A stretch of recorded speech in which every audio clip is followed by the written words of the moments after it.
प्रभु प्यार को पिरो लो, सांसों के तार तार में प्रभु प्यार को पिरो लो। शुभ कर्म करके पुण्य का, शुभ कर्म करके पुण्य का जीवन में बीज बोलो, सांसों के तार तार में।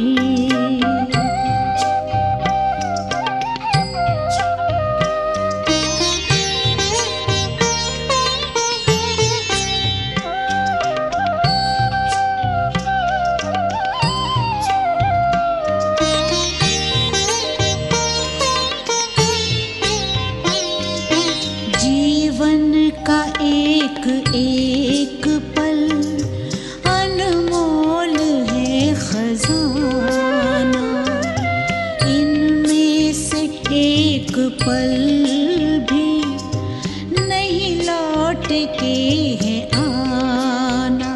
आनंद रस से अपना अंतःकरण भिगो लो, अंतःकरण भिगो लो, सांसों के तार तार में।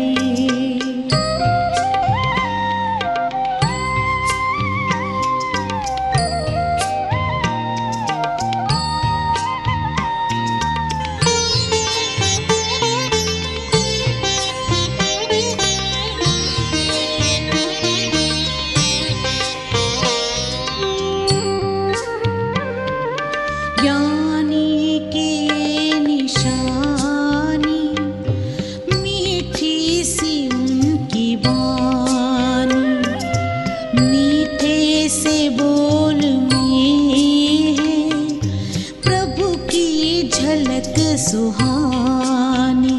बोलो तो मीठे बोल ही अमृत हृदय में घोलो, अमृत हृदय में घोलो, सांसों के तार तार में।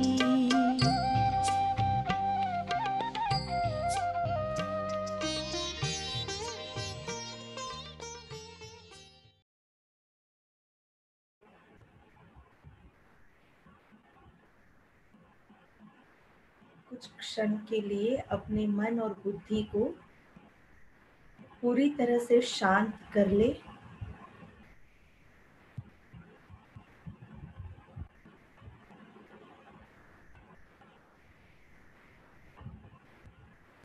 महसूस करें परमात्मा की पावर्स,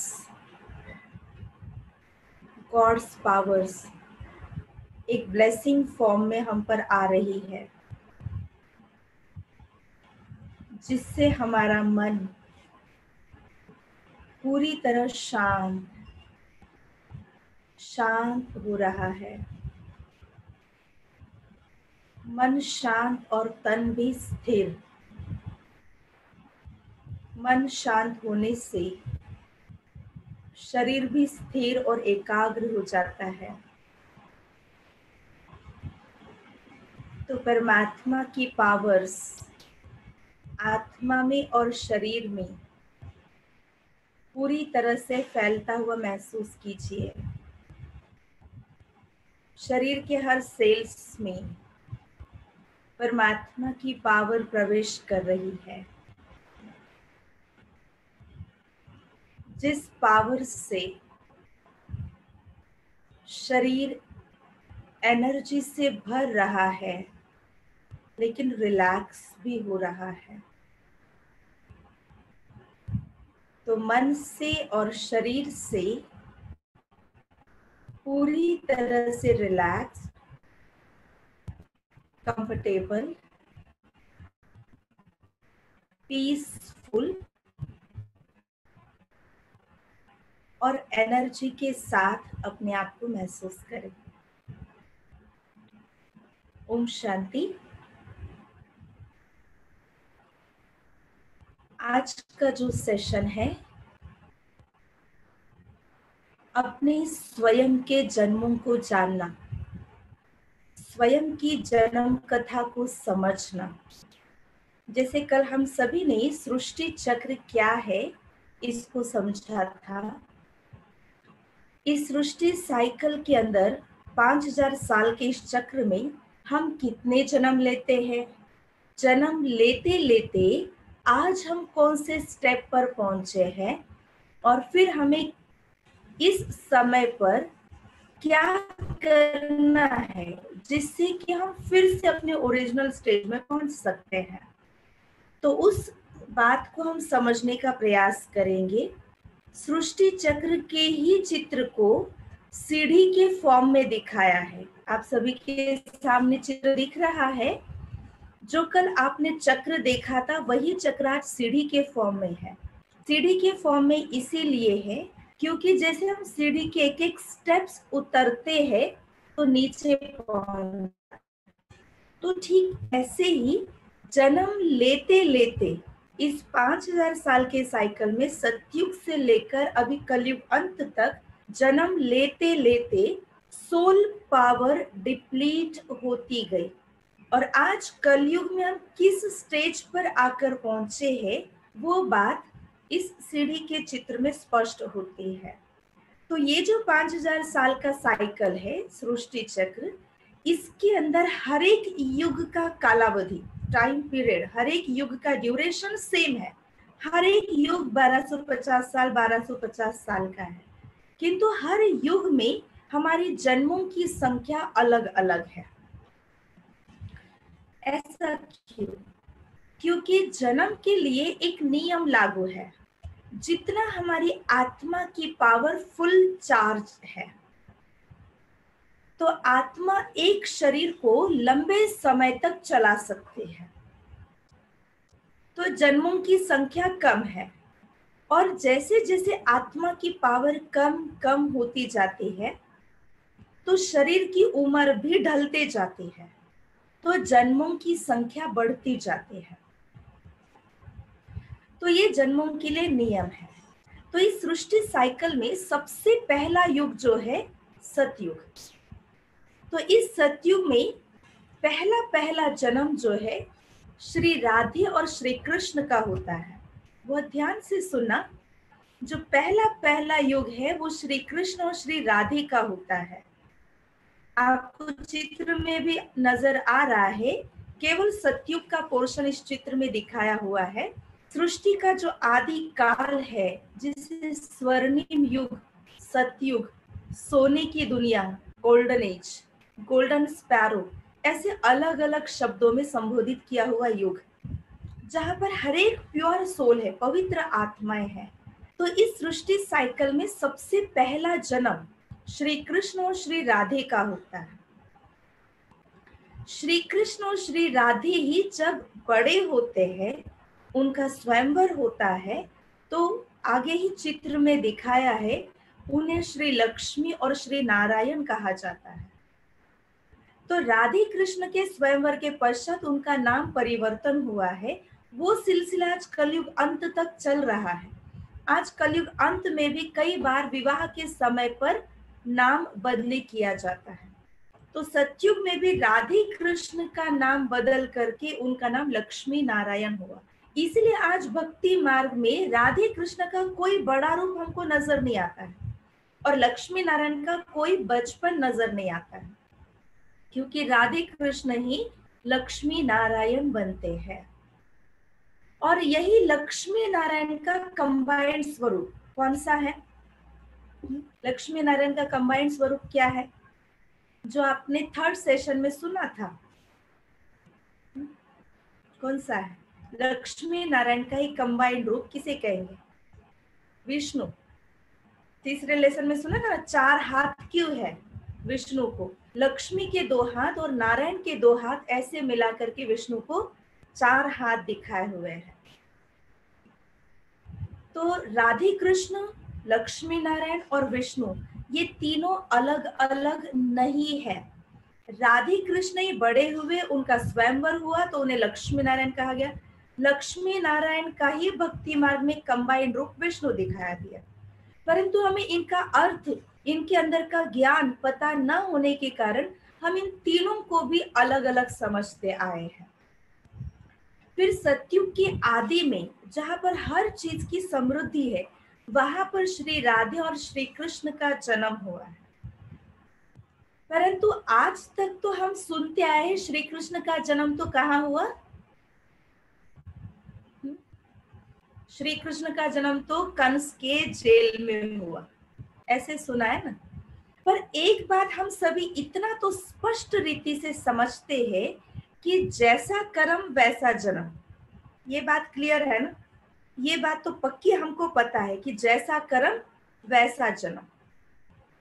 किसी का बहुत अच्छे घर में बहुत अच्छे समय पर अच्छे स्थान पर जन्म होता है तो हम कहते हैं पिछले जन्म के कर्म लेकर के आया, ऐसे कहते हैं ना। फिर श्री कृष्ण का जन्म जो कि कंस के जेल में बताया, तो अब सोचने की बात है कि श्री कृष्ण ने उनके पास्ट जीवन में ऐसे कौन से गलत कर्म किए होंगे जिस कारण श्री कृष्ण को जेल में जन्म मिला।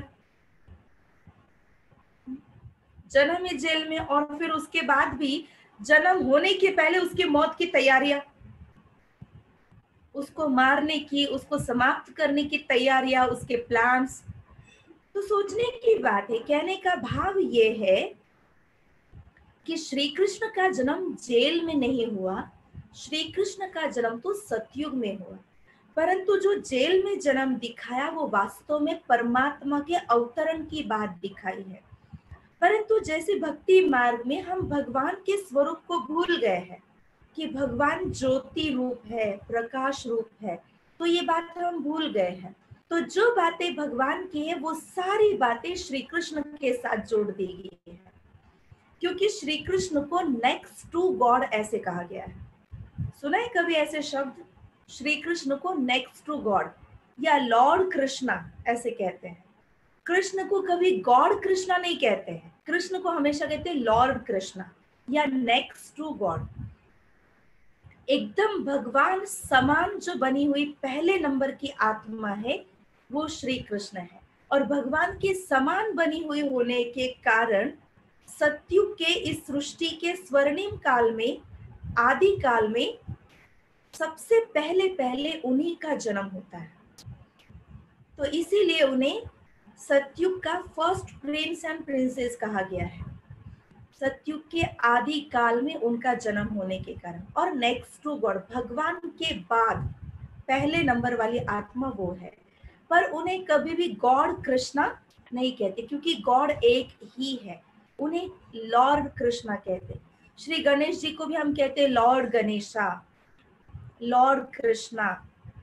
तो देवताओं को लॉर्ड शब्द का प्रयोग किया जाता है, गॉड शब्द का प्रयोग नहीं किया जाता है, क्योंकि हम सभी जानते हैं गॉड तो एक ही है। फिर शास्त्रों के अंदर श्री कृष्ण का जन्म और एक रूप से भी बताते हैं, दो रूप से बताते, एक जेल के अंदर जन्म बताते, दूसरा शास्त्रों में श्री कृष्ण का जन्म बताते हैं पूरी सृष्टि का प्रलय होता है, दुनिया जलमय हो जाती है, और उसके बाद क्षीर सागर में पीपल के पत्ते पर श्री कृष्ण बच्चा तैरता हुआ आता है। अब सोचने की बात है, पूरी सृष्टि जलमय हो गई, पानी पानी हो गया, और उसके बाद क्षीर सागर कहाँ से आएगा? क्षीर माना दूध, दूध का समुद्र, दूध का सागर, तो ये दूध का सागर कहाँ से आएगा? और उसके बाद एक पीपल के पत्ते पर ये बच्चा अपने आप कैसे तैरता आएगा? बच्चे को जन्म देने वाले कोई तो होंगे, या भगवान डायरेक्ट अल्लाह ऊपर से कोई बच्चे को ऐसे नीचे डालेगा? ऐसा नहीं होता है, ये सिर्फ कथा सीरियलों में होता है, हकीकत में ऐसे नहीं होता है। तो श्री कृष्ण का ये जो जन्म चित्रित किया है, ये एक्चुअली पोएट्री के रूप में कथाकार ने, स्टोरीकार ने लिखा, परंतु उसके पीछे का भाव जिसने लिखा उसके तो बुद्धि में था, परंतु आज जो हम सुनने वाले हैं तो हम सुनने वालों के बुद्धि में उसका अर्थ नहीं आ रहा है, केवल हमने स्टोरी फॉर्म में समझ लिया। तो पहला जो जन्म दिखा है उसका जेल के अंदर श्री कृष्ण का, जेल में जो जन्म दिखाया, क्योंकि एक बच्चे का कोई दो रूप से जन्म नहीं हो सकता, पर ये दो रूप में दिखाया, वो एक जन्म है परमात्मा के अवतरण का। आज ये कलयुग जैसे एक प्रकार से कंस का जेल बन गया, हम सभी कंस के जेल में हैं। तो ऐसे जेल में परमात्मा का अवतरण होता है। किस लिए होता है? हम सभी को विषय विकारों की जेल से, दुख से निकालने के लिए परमात्मा का इस सृष्टि पर अवतरण होता है। उसका यादगार, परमात्मा को भूलने के कारण कृष्ण के साथ स्टोरी जोड़ करके कृष्ण का जन्म जेल में बताया। पर जो दूसरा जन्म बताया कि क्षीर सागर में श्री कृष्ण बच्चा आया, ये एक्चुअल उसके जन्म को रिप्रेजेंट किया हुआ है। क्योंकि सतयुग जहां पर हर प्रकार की समृद्धि है, कलयुग के महापरिवर्तन के बाद सतयुग आता है और क्षीर सागर में ये बच्चा आया। क्षीर सागर में ना दूध का सागर, दूध का कोई हकीकत में सागर होता नहीं, परंतु जहाँ बहुत दूध होता है तो कहते वहां पर बहुत समृद्धि है। तो श्री कृष्ण का जन्म ऐसे जगह पर होता है जहां पर हर प्रकार की समृद्धि है, भरपूरता है, किसी चीज की कमी नहीं है। ऐसे समृद्ध स्थान पर, जो सतयुग के लिए कहते हैं, जहां पर दूध घी की नदियां बहती है, ऐसे कहते हैं ना स्वर्ग के लिए, जहां पर दूध घी की नदियां बहती है। तो ऐसे स्थान पर, समृद्ध स्थान पर श्री कृष्ण का जन्म होता है। इसलिए उसको पोएट्री के रूप में बताया कि पूरी सृष्टि जल में हो जाएगी, क्षीर सागर में बच्चा तैरता हुआ आएगा। तो पीपल के पत्ते पर ये बच्चा तैरता हुआ आया। तो पीपल का पत्ता जो है, ये पवित्रता का प्रतीक है। कृष्ण का जन्म जो है वो पवित्रता के बल से, योग बल से होता है, भोग वासना से, विषय विकारों से देवताओं का जन्म नहीं होता है। तो उसका प्रतीक श्री कृष्ण का जन्म इस प्रकार से बताया।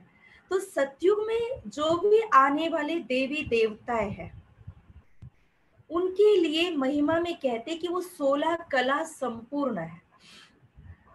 तो 16 कला मतलब कोई गिन करके 16 कला है ऐसा नहीं, बहुत ध्यान से सुना भी, गिन करके 16 कलाएं नहीं है, लेकिन 16 नंबर जो है 100% को कंपेयर करते हुए कहा जाता है। देखो पहले के जमाने में हम कोई बात जो बता रहे वो पूरी सत्य है, 100% ट्रू, तो उसको क्या कहने में आता था कि मैं जो कह रहा हूँ 16 आना सच है, ऐसे कहते थे ना, मेरी जो बात है वो 16 आना सच है। 16 आना सच मतलब क्या? 100% ट्रू है, सत्य है, तो उसको 16 आना ऐसे कहा गया। तो 16 नंबर 100% से रिलेटेड कहा गया है। तो सतयुगी देवताएं 16 कला संपूर्ण है, अर्थात उनकी आत्मा की शक्ति 100% फुल्ली चार्ज है। फिर सतयुग में तीन बातें कभी नहीं होती, दुख, रोग और शोक। किसी को कोई चीज की कमी नहीं है, इसलिए वहां कभी दुख नहीं होता है। रोग, कोई बीमारी देवताओं में नहीं होती। आपने कभी सुना देवताओं को भी बीमारी हो गई, जैसे अभी कोरोना वायरस आया, तो सतयुग में भी, स्वर्ग में भी देवताओं के पास भी कोई ना कोई वायरस थे। ऐसे सुना कभी? नहीं। या कभी ऐसे सुनने में, कोई स्टोरी में, कोई शास्त्र में ऐसे कभी सुना कि देवताओं को ये बीमारी हो गई, फिर देवता बहुत सीरियस हो गए, फिर हॉस्पिटलाइज हो गए, फिर हॉस्पिटल में डेथ हो गई? ऐसी कभी कोई बात देवताओं के बारे में सुनी? नहीं। देवताओं में कभी भी कोई बीमारी नहीं होती है, देवताएं कभी बीमार नहीं होते हैं, और देवताएं कभी वृद्ध भी नहीं होते हैं। कभी आपने ऐसा चित्र देखा क्या, ये यंग लक्ष्मी नारायण राधे कृष्ण और ये बूढ़े लक्ष्मी नारायण या राधे कृष्ण है, ये यंग राम सीता और ये बूढ़े राम सीता है? ऐसे कभी देवताओं का बुजुर्ग रूप भी देखा है? नहीं। तो देवताओं को कभी बुजुर्ग भी नहीं दिखाते हैं, देवताओं में कभी भी कोई रोग भी नहीं होता है। ऐसा क्यों? उसका कारण है कि एक तो देवताओं का जन्म पवित्रता की शक्ति से होता है और उनकी आत्मा की पावर फुल्ली चार्ज्ड है, कोई इम्प्योरिटी नहीं है, आत्मा की पावर में कोई कमी नहीं है, और शरीर भी संपूर्ण पवित्र होने के कारण उनमें कोई बीमारियां नहीं होती हैं। आज बीमारियां बढ़ने की वजह भी क्या है? भोग वासना, विषय विकार, काम वासना, इसकी वजह से बीमारियां बढ़ रही है। अब इस वायरस के कारण भी देखो कहा जा रहा है सोशल डिस्टेंस मेंटेन रखो। अब सोशल डिस्टेंस मेंटेन रखना, इसका भाव ही है कि ब्रह्मचर्य को फॉलो करना। सोशल डिस्टेंस मेंटेन करना, इसका भाव ये काम वासना को समाप्त करना।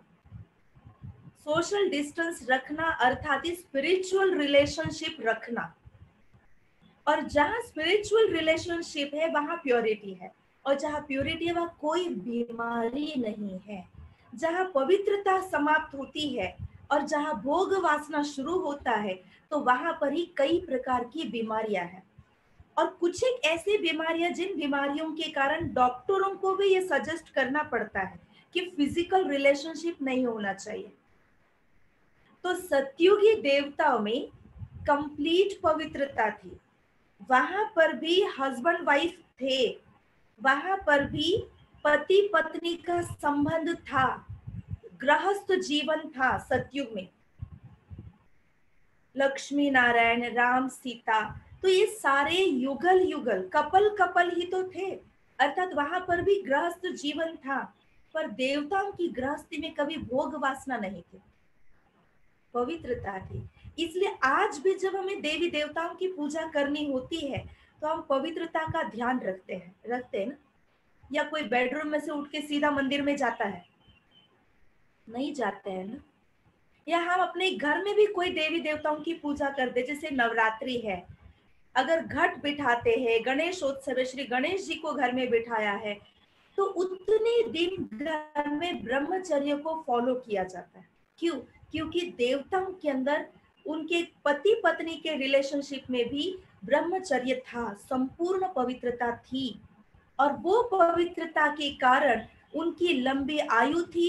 उस पवित्रता के कारण वो पूजनीय है, उसी पवित्रता के कारण उनमें कोई बीमारियां नहीं है, उसी पवित्रता के कारण वो कभी भी वृद्ध नहीं होते हैं, वो कभी भी बुजुर्ग रूप में नहीं दिखाया। एवर यूथ, हमेशा देवताओं को एवर यूथ दिखाया और देवताओं को नेचुरल ब्यूटीफुल दिखाया। उसका कारण उनके अंदर पवित्रता है। तो देवताओं की भी गृहस्थी थी, पर उस गृहस्थी को कहा जाता है गृहस्थ आश्रम। आज के गृहस्थी को गृहस्थ आश्रम नहीं कहा जाता है। आश्रम का भाव ही क्या होता है? प्योरिटी, पवित्रता। जहां पवित्रता है उसे आश्रम कहते हैं। तो क्या आज आप अपने अपने घर को गृहस्थ आश्रम कह सकते हैं? क्योंकि आज के गृहस्थी में क्या वो प्योरिटी मेंटेन है? नहीं। सतयुगी जो गृहस्थी है देवी देवताओं की, जो भी देवी देवता है उनके गृहस्थी को गृहस्थ आश्रम कहा गया है, गृहस्थ धर्म कहा गया है। आज का गृहस्थ तो गृहस्थ धर्म नहीं, गृहस्थ अधर्म हो गया है। क्यों अधर्म हो गया? क्योंकि इसमें सारी विकारों की बात आ गई, वाइसेस आ गए, हर एक में काम, क्रोध, लोभ, मोह, अहंकार, ये सारे विकार आ गए, और देवताओं के बीच ये कोई विषय विकार नहीं थे। तो देवताओं का जन्म पवित्रता के बल से होता था, इसलिए वह कभी दुख नहीं, रोग नहीं, शोक नहीं, जिस कारण श्री कृष्ण को कहते योगेश्वर। योगेश्वर अर्थात श्री कृष्ण ने भी उनके पहले जन्म में, अर्थात इस कलयुग अंत में, ईश्वर से योग जोड़ करके अपने आप को इतना प्योर बनाया, जिस पवित्रता की शक्ति से, योग शक्ति से देवताओं का, श्री कृष्ण का जन्म हुआ। एक इसका बहुत सुंदर उदाहरण महाभारत में दिखाया है। अगर आप सभी ने महाभारत देखा हो या अभी भी टीवी पर आ रहा है महाभारत, तो महाभारत में पांडवों का जन्म कैसे हुआ पता है किसी को? पता है पांडवों का जन्म कैसे हुआ? पांडवों का जन्म योग शक्ति से, मंत्रों के बल से हुआ। आपको पता हो कुंती जब कुमारी थी तो कुमारी अवस्था में उसने उस मंत्र का प्रयोग करके देखा, ट्राई करके देखा, तो सचमुच क्या हुआ? उस मंत्र से कर्ण का जन्म हुआ। और उसके पश्चात जब उसका शादी हुआ, विवाह हुआ, तो विवाह के पश्चात भी कुंती का पति पंडु को श्राप था, जिस श्राप की वजह से वो पुत्र पैदा नहीं कर सकते थे। तो उसके कारण कुंती को कुमारी अवस्था में कुछ वर मिला हुआ था विश्वामित्र से, दुर्वासा से, और उस वर के कारण उसने क्या किया, एक एक मंत्र से या पांचों तत्वों के द्वारा एक एक मंत्र शक्ति से एक एक पांडवों को जन्म दिया। तो पांडवों का जन्म कैसे पवित्रता से, मंत्र शक्ति से या योग शक्ति से दर्शाया। तो ऐसे देवताओं का जन्म भी योग शक्ति से, पवित्रता की शक्ति से होता है। वहां पर उत्पत्ति भोग वासना से नहीं होती है। आज की उत्पत्ति भोग वासना से, सतयुगी देवताओं की उत्पत्ति योग शक्ति से है, पवित्रता की शक्ति से है। तो सतयुग में देवताओं का जन्म इस प्रकार से होता है, इसलिए उनमें कोई प्रकार का रोग कभी नहीं होता है। और शोक माना रोना धोना। कभी आपने देखा देवता बहुत रो रहे हैं, किसी के देहांत पर छाती पीट पीट के रो रहे हैं, ऐसा कभी देखा? देवताओं को कभी भी रोते हुए नहीं दिखाते हैं। क्यों? उनमें कभी शोक नहीं होता है, रोना धोना नहीं होता है, क्योंकि देवताओं में कभी भी अकाली मृत्यु, अचानक मौत नहीं होती है। उनकी एवरेज आयु होने के बाद उन्हें साक्षात्कार होता है कि अब हमें ये शरीर छोड़ना है और जाकर के अभी फिर से एक नया शरीर लेना है, बच्चे का शरीर लेना है, नए गर्भ में प्रवेश करना है। तो ये उन्हें साक्षात्कार होता है। उनकी आयु कंप्लीट होने के बाद एक दिव्य दृष्टि से साक्षात्कार होता है, और उस साक्षात्कार के बाद वो स्व इच्छा से अपने इस पुराने देह को छोड़ते हैं और दूसरे देह में आत्मा जाके प्रवेश करते, दूसरे गर्भ में। तो जैसे हम ये कपड़े बदली करते अनायास, नेचुरल, तो ऐसे देवता भी इतना नेचुरली जैसे देह रूपी वस्त्र अपने स्व इच्छा से त्याग करके दूसरे गर्भ में प्रवेश किया। इसलिए वह शरीर छोड़ने का दर्द या शरीर छोड़ने पर कोई दुख होता है, ऐसे नहीं होता है। देह में कोई मोह नहीं होता है, जिस मोह के कारण उनमें कोई रोना धोना नहीं होता है। और आज शरीर किसी का, कोई नजदीक संबंधी का शरीर छूटता है तो कितना हम रोते हैं, क्योंकि देह के साथ अटैचमेंट है।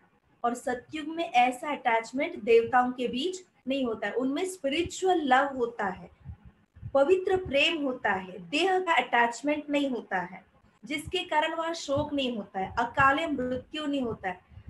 और इसी वजह से देवताओं को अमर कहते देवता अमर है। अमर का भाव ही क्या है? किसी का भी शरीर अमर नहीं होता है, हर एक की आत्मा अमर है। शरीर अमर हो जाए तो क्या होगा? जीवन जीने का मजा ही नहीं आएगा, है ना। तो शरीर किसी का अमर नहीं होता है, देवताओं का भी शरीर अमर नहीं। पर देवताओं को अमर क्यों कहा गया? क्योंकि उनकी कभी भी अकाले मौत नहीं होती, अचानक मर गए ऐसा उनमें नहीं होता, इसीलिए देवताओं को अमर कहा गया। तो सतयुग के 1250 साल में 8 जन्म होते हैं। सतयुग के 1250 साल में कितने जन्म होते? 8 जन्म होते। तो एक शरीर की उम्र करीबन 150 वर्ष तक होती है। 150 वर्ष तक बहुत अच्छी तरह से शरीर को चला सकते हैं। ऐसे नहीं बूढ़े हो गए, दुखी हो गए, बहुत परेशान हो गए, ऐसा नहीं होगा। 150 वर्ष तक एवर यूथ रहते हैं, ब्यूटीफुल रहते हैं, सतो प्रधान होते हैं, इसीलिए अच्छी तरह से शरीर को चला सकते हैं 150 वर्ष तक। और ऐसे 8 जन्म श्री कृष्ण के होते हैं, 8 राजाई श्री कृष्ण के होते हैं। इसीलिए आज हम भक्ति मार्ग में उसी के यादगार में श्री कृष्ण जन्माष्टमी मनाते हैं। हमने सोचा 8 जन्म, 8वां पुत्र श्री कृष्ण है और अष्टमी के दिन श्री कृष्ण पैदा हो, इसलिए हम जन्माष्टमी मनाते। परंतु वास्तव में सही अर्थ से श्री कृष्ण का पहला जन्म है और 8 राजाई उनकी सतयुग में चलती है। पहला, दूसरा, तीसरा, 8 जन्म उनके वहां पर होते हैं, इसलिए श्री कृष्ण जन्माष्टमी मनाई जाती है। और श्री कृष्ण का जन्मदिन हम कब मनाते हैं, कौन से समय पर मनाते, क्या टाइमिंग होता है, रात के 12:01 पर उनका जन्म होता है, राइट। तो 12:01 हुआ, इसका अर्थ क्या है, दूसरा दिन शुरू हुआ, ऐसे ना। तो ठीक ऐसे कलयुग, जैसे आपने सृष्टि चक्र की कल घड़ी देखी, 12 बजने पर घड़ी का काटा था, जैसे ही 12 बज जाएंगे अर्थात कलयुग समाप्त हो जाएगा और सतयुग की शुरुआत होगी। तो जैसे सतयुग की शुरुआत होगी तो वहां पहला जन्म श्री कृष्ण का होगा। इसलिए हम यहाँ यादगार में 12:01 पर हमने अपने घड़ी के हिसाब से उनका जन्मदिन मनाना शुरू किया, पर वास्तव में सृष्टि रूपी घड़ी के हिसाब से कलयुग की घोर रात्रि पूरी होगी और सतयुग का सवेरा जैसे शुरू होगा तो पहला जन्म श्री कृष्ण का होगा। तो इसलिए 12:01 पर उनका जन्मदिन मनाया जाता है।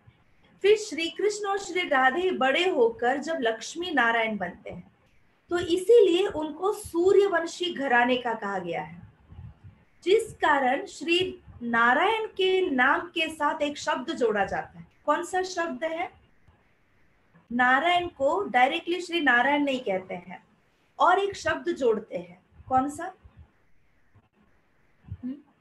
नारायण को कहते सत्य नारायण, ऐसे कहते हैं ना, और सूर्य नारायण, ये दो शब्दों से उनका नाम लिया जाता है।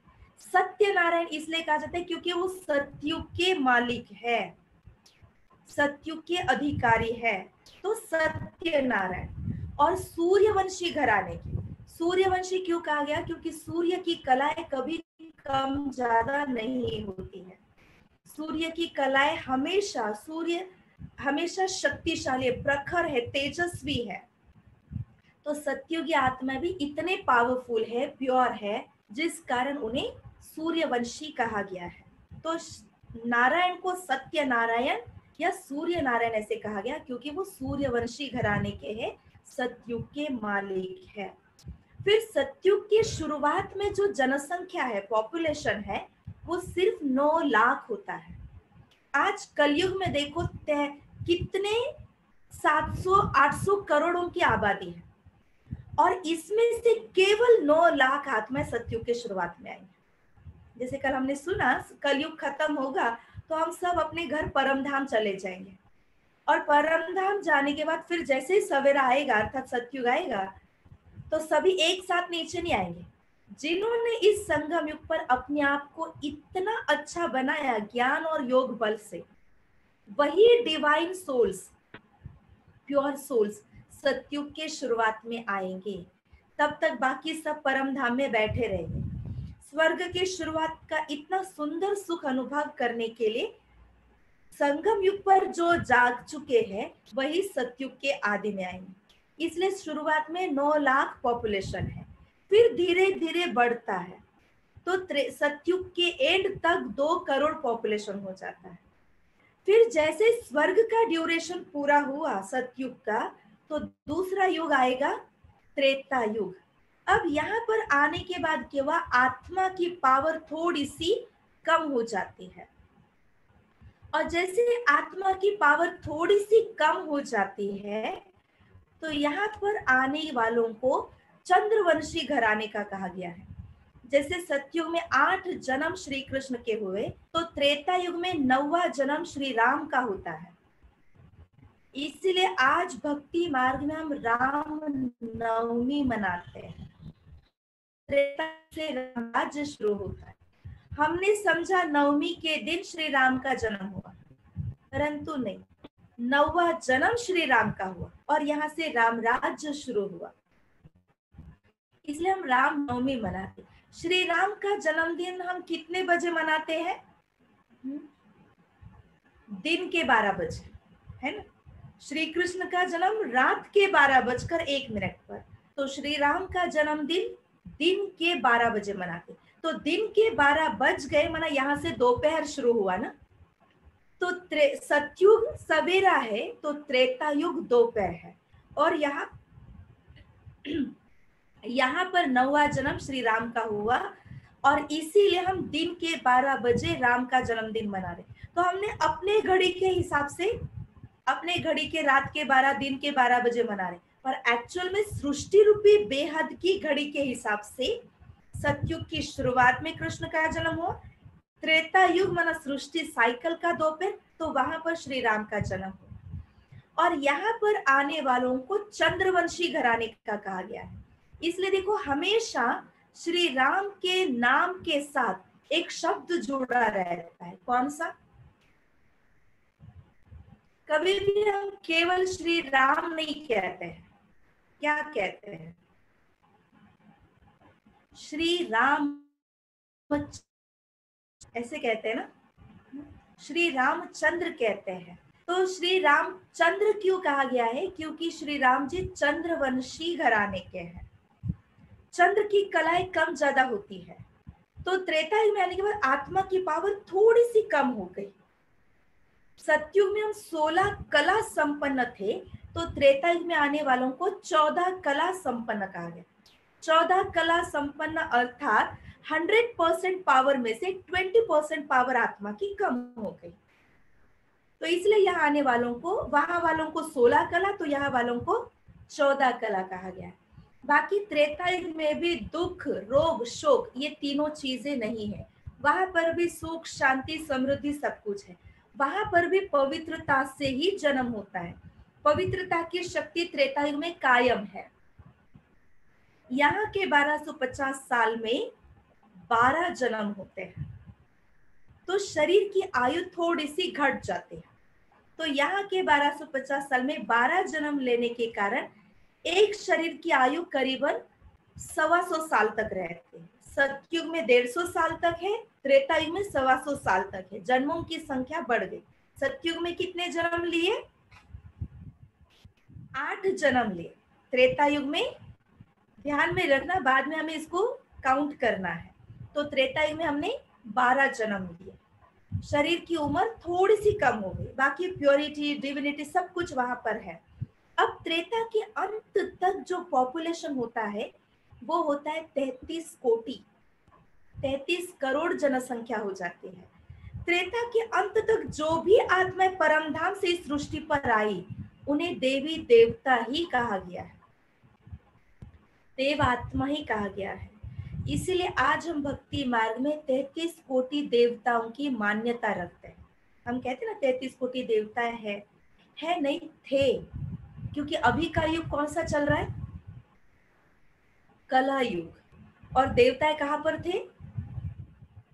सतयुग और त्रेता युग। तो अब वो कालावधि, वो समय पूरा हो चुका है, तो वहां तक देवताएं थे। द्वापर युग में तो क्या हुआ? हम मनुष्य कहलाने लगे। कलयुग में तो राक्षस बन गए। तो आज 33 कोटि देवता है, हम कह रहे हैं नहीं, थे। सतयुग और त्रेता युग, 2 युगों में तो 33 कोटि जनसंख्या वहां पर हो गई।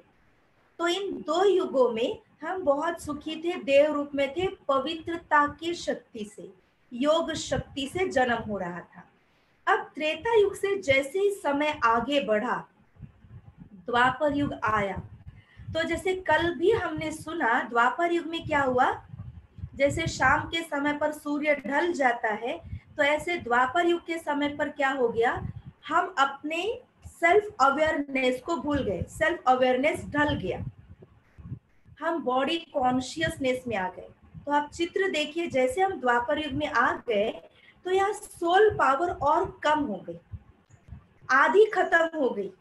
सतयुग में हम 16 कला संपन्न, मतलब 100% पावर थी। त्रेता युग, द्वापर युग में आए तो यहाँ पर 8 कला वाले हम बन गए।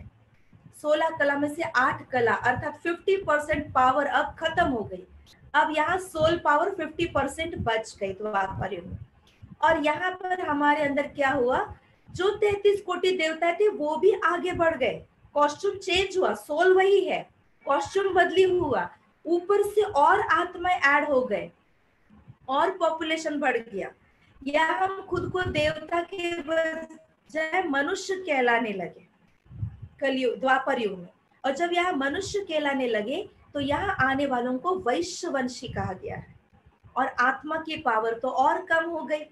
तो यहाँ आने के बाद आत्मा की पावर आधी खत्म हो गई तो जन्मों की संख्या और बढ़ गई। तो यहाँ के 1250 साल में हम 21 जन्म लेते हैं और आयु की तो कोई सीमा नहीं। फिर कहते हैं जब द्वापर युग आया तो यहाँ पर देवी देवताओं को रावण ने अपने जेल में कैद किया। 33 कोटि देवताओं को रावण ने अपने जेल में कैद किया। अब सोचने की बात है, 33 कोटि देवता इतने शक्तिशाली और रावण ने, एक राक्षस ने इतने सारे देवताओं को अपने जेल में कैसे कैद किया होगा? शास्त्रों में ऐसी बातें बताते हैं। अब रावण कौन है? जहां तक हम सभी जानते हैं रावण के बारे में, अभी सीरियल भी आप लोग देख रहे होंगे रामायण, तो रावण के बारे में हम क्या जानते हैं? रावण वो है जिसको 10 शीश है, ठीक है। रावण वो है जो लंका का राजा था। रावण वो है जो शिव भक्त था और रावण वो है जो सीता माता का अपहरण कर चुका था। इतनी बातें हम जानते हैं रावण के बारे में, राइट। अब सोचने की बात है, पहली बात, जैसे देवताओं के लिए हमने सुना था, किन्हीं भी देवताओं को इतने सिर या इतने हाथ नहीं होते, ये सिंबॉलिक है। उसके पीछे कोई बहुत सुंदर भाव भरा हुआ है। चित्र में आज हमारे सामने ऐसे दिखा। ठीक ऐसे रावण जिसको 10 शीश दिखा है, क्या हकीकत में रावण ऐसा होगा 10 शीश वाला, या ये भी सिंबॉलिक दिखाया है? अगर रावण को 10 शीश थे तो उनके वंशावली का आज कोई तो होगा जिसको हमें कम से कम 5 सिर तो दिखाई देने चाहिए थे। और अगर ऐसे 2, 3, 5 सिर वाला बच्चा पैदा होगा तो हम उसको जन्मते ही क्या कर देंगे? तो 10 शीश वाला रावण ये जो चित्र रूप में बनाया और चित्रपटों में दिखाया, तो इसके पीछे भाव क्या है? ये विकारों का प्रतीक है। जैसे ही द्वापर युग आया तो वहां पर हम देह भान में आ गए। हम जो सोल कॉन्शियस थे, सेल्फ अवेयरनेस मर्ज हो गया, सोल कॉन्शियसनेस मर्ज हो गया और बॉडी कॉन्शियसनेस जग गया। नर और नारी, स्त्री और पुरुष का भाव जग गया द्वापर युग में। और जैसे ये देह का भान जग गया, स्त्री पुरुष का, मेल फीमेल का, तो हर एक में विकार जग गए।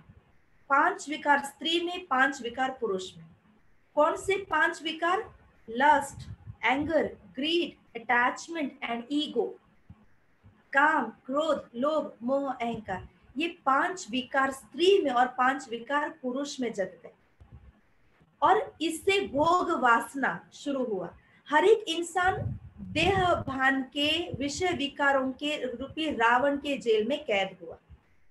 और जैसे ही कैद हुआ तो दुख की शुरुआत हुई, अर्थात शोक वाटिका। लंका माना शोक वाटिका, तो सभी शोक वाटिका में आ गए। तो रावण माना कोई ऐसे 10 शीश वाला व्यक्ति नहीं है, ये विषय विकारों का प्रतीक है और हर नर नारी इन विकारों के वश हो गया। तो ये केवल 33 कोटि देवता ही रावण के कैद में आ गए या इन विकारों में आ गए, ऐसा नहीं। पर उस समय उन पर देवता ये टाइटल नहीं था। कॉस्ट्यूम चेंज हुआ, कॉन्शियसनेस मर्ज हो गया, बॉडी कॉन्शियसनेस जग गया और ये विषय विकार जग गए, तो सभी इस रावण के कैद में आ गए। और सीरियलों में क्या दिखाया? रावण माना जो पर स्त्री पर नजर रखने वाला, जिसके अंदर काम वासना की उत्पत्ति हुई और पर स्त्री पर दृष्टि रखने वाला, वो माना रावण। तो रावण आज कलयुग में बन गया है। आज हर नर नारी में ये काम वासना जागृत हो गई है। हर स्त्री पुरुषों को अपनी ओर खींचने के लिए अपनी चाल चलन वैसे बनाती है और पुरुष अपनी स्त्री होते हुए भी दूसरी स्त्री पर दृष्टि रखता है, काम वासना की भावना रखता है, तो वो माना रावण। तो आज के मानव के अंदर जो ये भावनाएं आ गई है, उसी का प्रतीक रावण दिखा। फिर शास्त्रों में जो बताया रामायण में कि सीता माता को रावण ने अपहरण किया। अब सोचने की बात है, बहुत ध्यान से सुनिए अब इस बात को। आज हम सभी कलयुगी मानव, हमारे सामने हमारी भी बुद्धि की क्षमता आज कलयुग में भी इतनी अच्छी है कि आज हमारे सामने अगर कोई गलत भाव लेकर कोई पुरुष आता है कोई भी व्यक्ति आता है, गंदी दृष्टि वृत्ति गंदे भाव को लेकर के अगर कोई व्यक्ति सामने आता है तो तुरंत क्या होता है, हम समझ जाते हैं ना, जाते नहीं जाते कि ये व्यक्ति का भाव कुछ अच्छा नहीं दिख रहा है, इसकी दृष्टि कुछ अच्छी नहीं है, इसके अंदर की भावनाएं कलुषित है, ये गंदे भाव से देख रहा है, चल रहा है, समझ में आता है। तो कलयुग में हमारी बुद्धि में इतनी तो क्षमता है कि जो हम ऐसे किसी को देखते हैं तो तुरंत समझ में आता है। तो त्रेता युग में सीता तो एक देवी, पवित्र माता, क्या उस पवित्र सीता माता के अंदर वो परख शक्ति नहीं थी जो रावण को पहचान सके और रावण के वश हो गई?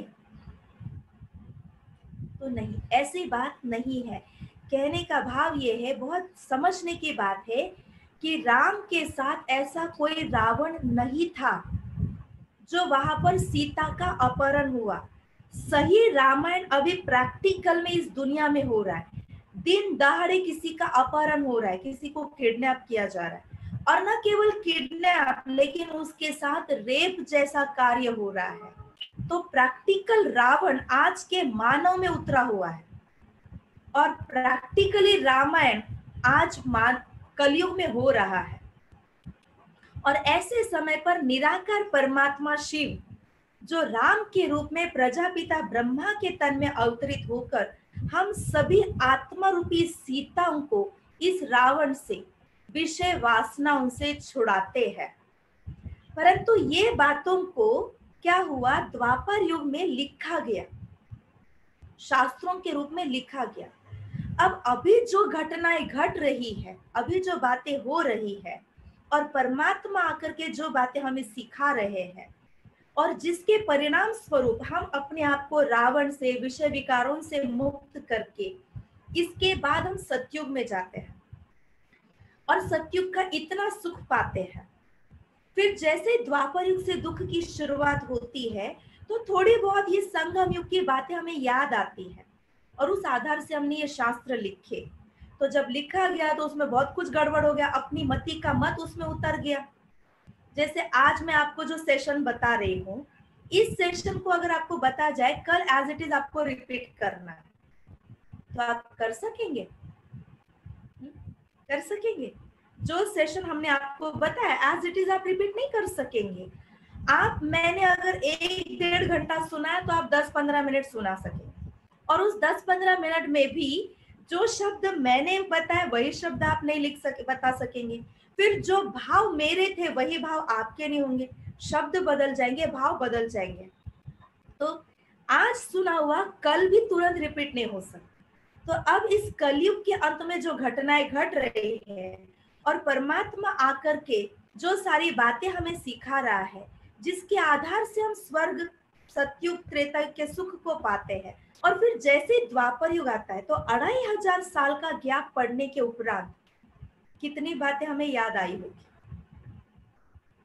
तो आप हम में से ही किसी ने ये शास्त्रों को लिखा, कुछ एक थोड़ी बहुत बातें याद आई और उसी शब्दों को, उन्हीं बातों को याद करके हम अपने मति को मिक्स किया, अपना मंथन किया, अपना विचार जोड़ दिया, अपने भाव जोड़ दिए और अपने भाव जोड़ करके वो शास्त्र लिख दिए। और फिर सीरियल बनाने वालों ने फिर अपने भाव उसमें भर दिए और सीरियल और अलग ढंग से बन गए, और जो देखने वाले उसको उस अपने अपने रीति के भाव लेते जा रहे हैं। तो वास्तव में स्वर्ग में, माना सतयुग या त्रेता युग में, ऐसे कोई राक्षस नहीं थे। कृष्ण के साथ कंस, राम के साथ रावण, ऐसे कोई राक्षस नहीं थे। अगर देवताओं के साथ भी ऐसे ऐसे महाअसुर, ऐसे राक्षस थे तो उन्हें कितना दुख और टेंशन था, हमसे भी ज्यादा। और ऐसे दुख की दुनिया में उसको स्वर्ग कह ही कैसे सकते, और ऐसी दुनिया में हम जाने की कामना भी नहीं कर सकते हैं। तो ये सारे कैरेक्टर जो दर्शाए हैं, ये एक एक बुराई रूपी कैरेक्टर है, और ये सारी बुराइयां आज के मानव में है। जैसे कंस, माना जैसे अपना बहुत अहंकार है कि जैसे मैं ही भगवान हूँ। कंस माना खुद को ही भगवान समझ रहा था, जिस वजह से वो अपने राज्य की प्रजा पर बहुत अत्याचार कर रहा था। तो आज दुनिया में ऐसे कंस है, कलयुग में ऐसे ऐसे महागुरु संत होकर बैठे हैं जो खुद को ही भगवान के रूप में दर्शा रहे हैं। और लोग उनकी ही पूजा भक्ति कर रहे हैं। उन गुरुओं को, व्यक्तियों की व्यक्ति पूजा कर रहे हैं आज व्यक्ति, तो उन्हें कंस कहा गया। और रावण कौन? जो पर स्त्री पर नजर रखने वाला है, जिसके अंदर काम वासना का भाव है, तो वो माना रावण। अकासुर, बकासुर, जरासंध, जो ये सारे कुंभकर्ण, ये सारे राक्षस जो दर्शाए हैं, ये एक एक अवगुणों को एक एक कैरेक्टर में सीरियलों में दिखाया, और हम उसी रूप में सीरियलों में देख करके सोच रहे हैं हाँ ऐसे राक्षस थे। वो केवल सीरियलों में बनाया गया, कैरेक्टर को सजाया गया, पर एक्चुअल में आज कर्म में, कर्म क्षेत्र पर ये सारे कैरेक्टर हर एक मानव के अंदर है। कंस, जरासंधी, अकासुर, बकासुर, कुंभकर्ण जैसे राक्षस के ये अवगुण आज के मानव में है। तो रामायण या महाभारत जो हम सीरियल में देख रहे हैं, एक्चुअल में वो प्रैक्टिकल में अभी हो रहा है। महाभारत क्या है? भाई भाई के बीच झगड़ा, भाई भाई के बीच झगड़ा, किसको लेकर? प्रॉपर्टी को लेकर, जमीन जायदाद को लेकर, वही महाभारत में दिखा है। और आज कलयुग में और घर घर में क्या हो रहा है?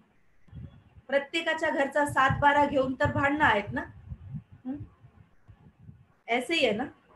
वही महाभारत में दिखाया, वही 7-12, अर्थात अपनी जमीन जायदाद प्रॉपर्टी को लेकर के दो दो भाइयों के बीच झगड़ा, और उसके कारण आपस में झगड़ा, कोर्ट केस जो है, वो सारी बातें महाभारत में दिखाई। तो महाभारत या रामायण आज हर एक के घर घर में, पूरी दुनिया में, और हर एक के मन में हो रहा है प्रैक्टिकल। और इसको फिर द्वापर युग से हम सीरियल फॉर्म में दर्शाना शुरू किया है। तो इसलिए रावण माना ऐसा कोई व्यक्ति नहीं है जो 10 शीश वाला है। आज संसार में जितने चेहरे दिख रहे उतने सारे रावण के ही चेहरे हैं, क्योंकि हर एक में ये सारे विषय विकार है ना। तो द्वापर युग में ये विषय विकारों की उत्पत्ति होना, अर्थात रावण राज्य की शुरुआत होना। फिर जैसे बताया, द्वापर युग रावण जो है बहुत बड़ा शिव भक्त था। क्यों ऐसा बताया गया? क्योंकि द्वापर युग में जैसे हम दुखी हुए, थोड़ा सा दुख की शुरुआत हुई, तो हमने भक्ति शुरू किया। द्वापर युग में हमने भक्ति शुरू किया। सबसे पहले शिव की भक्ति शुरू किया। देखो आपको चित्र में नजर आ रहा है, द्वापर युग में सबसे पहले शिव की भक्ति शुरू हुई। सतयुग और त्रेता युग, इन 2 युगों में हमने कभी भक्ति पूजा पाठ नहीं किया। क्यों नहीं किया? क्योंकि इन 2 युगों में हम बहुत सुखी थे, और चैतन्य में हम स्वयं देव रूप में थे, और भगवान को हम भूले हुए हैं। ज्योति रूप शिव पिता परमात्मा को हम भूले हुए, क्योंकि जब सुखी होते तब हमें कभी भगवान की याद नहीं आती है, जब दुखी होते तभी भगवान की याद आती। तो जैसे द्वापर युग आया, दुखी हुए, विषय विकार आए, रावण आया, तो हमें उस शिव की याद आने लगी जिसने हमें सतयुग त्रेता के इतने सुख दिए, और वो भी उसके सही रूप में उसकी याद नहीं आती है। हम खुद बॉडी कॉन्शियस में आए, तो भगवान को भी हम किसी फिजिकल फॉर्म में ढूंढना शुरू किया। इसलिए क्या किया? शिव का लिंग बनाया। एक्चुअल में शिव कैसा है? ज्योति रूप है, परंतु हमने क्या किया? शिव को भी फिजिकल फॉर्म दिया, स्थूल रूप दिया, और लिंग के फॉर्म में स्थापना करके उसकी पूजा की। तो द्वापर युग में सबसे पहले रावण राज्य शुरू हुआ, तो उस राज्य में पहले हमने शिव की भक्ति शुरू की। तो उस भक्ति को कहेंगे एक देवोपासना या अव्यभिचारी भक्ति। फिर धीरे धीरे देखो हमारी भक्ति में भी कैसी तमो प्रधानता है। ध्यान से देखना चित्र को भी, और सुनना भी ध्यान से, आज भक्ति का रूप क्या हो गया। तो द्वापर युग में हमने शिव की भक्ति की, उसके बाद धीरे धीरे देखो मूर्ति पूजा शुरू हुई। राधे कृष्ण, लक्ष्मी नारायण, राम सीता, फिर गणेश, हनुमान, ऐसे अलग अलग 33 कोटि देवताओं की पूजा, जो कि हम ही पास्ट में सतयुग और त्रेता युग में थे। तो हमारे ही पास्ट के जन्म की पूजा हमने द्वापर युग में मूर्तियां बना करके मूर्ति रूप में शुरू किया। तो 33, पहले एक शिवलिंग की पूजा हुई, फिर बाद में 33 कोटि देवताओं की पूजा हुई। फिर क्यों हम ये पूजा करना शुरू किया? क्योंकि हमने सोचा कि इसी वजह से हमारे दुख दूर हो जाएंगे। हमने इन मूर्तियों में भगवान को ढूंढना चाहा, परंतु ये 33 कोटि देवता हम सतयुग त्रेता युग में पास्ट में हम ही थे। द्वापर युग में हम अपने पास्ट के रूप को भूल गए और मनुष्य बन गए, तो हमने अपने ही दिव्य रूप की मूर्ति बनाकर पूजा करना शुरू किया। फिर पूजा करके भी हमारे दुख दूर नहीं हुए, तो आप कलयुग में देखो हमारी पूजा का रूप, भक्ति का रूप तो और ही बदल गया। कलयुग में देखो हम किस किस की पूजा करने लगे। कोई साधु की पूजा करने लगे, चित्र में दिखाई दे रहा है, देखो ध्यान से चित्र। हम किसी साधु की पूजा करने लगे, अग्नि की भक्ति करने लगे, पेड़ पौधों की पूजा करने लगे, नदी में जाके गंगा स्नान करने लगे। हम कलयुग में किसी की भी पूजा करने लगे, जिसको कहते पंच महाभूतों की पूजा, तत्व पूजा।